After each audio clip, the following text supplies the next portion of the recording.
I always thought I'd feel it if something was wrong. That gut instinct, that quiet alarm that people talk about. But when it came to him, I didn't feel the warning signs. Or maybe I did, and I ignored them, because loving him felt safer than questioning him. I didn't go through his phone.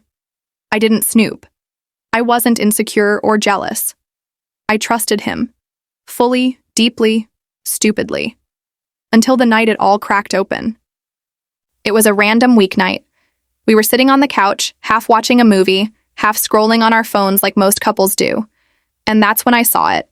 His phone lit up. A name I didn't recognize. Just a few words. But they were enough to turn my blood cold. It wasn't flirty, it wasn't vague, it was proof.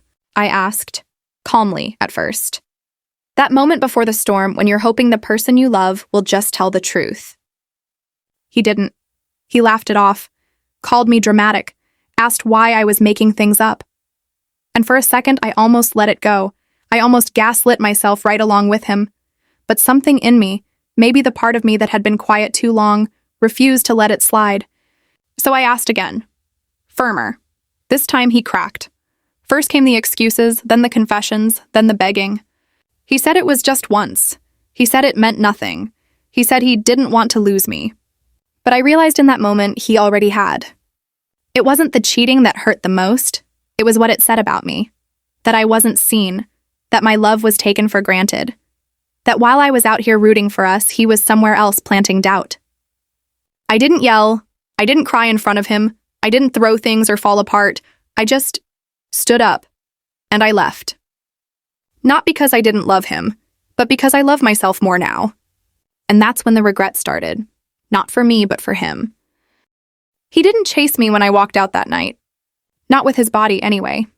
But the texts came. The calls. The long, guilt-laced messages at 2 a.m. The I messed up. The you're the only one who ever loved me like that. The I miss you masked as I need you. But it was already too late.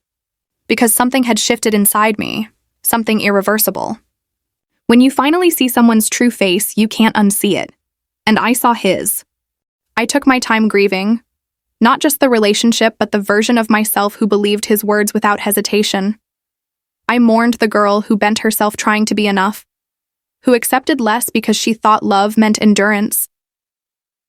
But then, something beautiful started to grow in the cracks he left behind.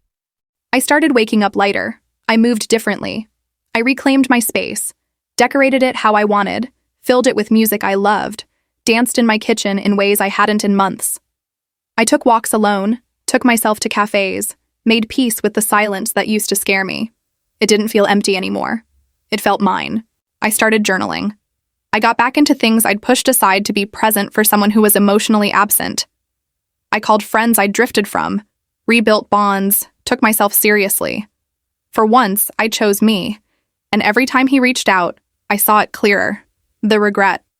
Not just for cheating, but for underestimating me. For thinking I'd tolerate betrayal just because I loved him. See, people think regret hits fast. But no, it's slow. It creeps in when they see you thriving without them. When you post a picture and your smile looks real again. When mutual friends say you've been glowing lately. When their new thing doesn't feel like home the way you did. And trust me, it'll hit him. It probably already has. He'll scroll through old photos, reread old texts, hear songs that remind him of what he threw away. He'll remember how steady your love was, how safe you felt, how deeply you cared. And he'll know he ruined it. But that's not your burden anymore. Let him carry the weight of what he broke. You? You're rebuilding, rising, becoming, and no apology, no regret, no I miss you can undo the strength you've gained. Because healing isn't about proving he lost you. It's about realizing you found yourself.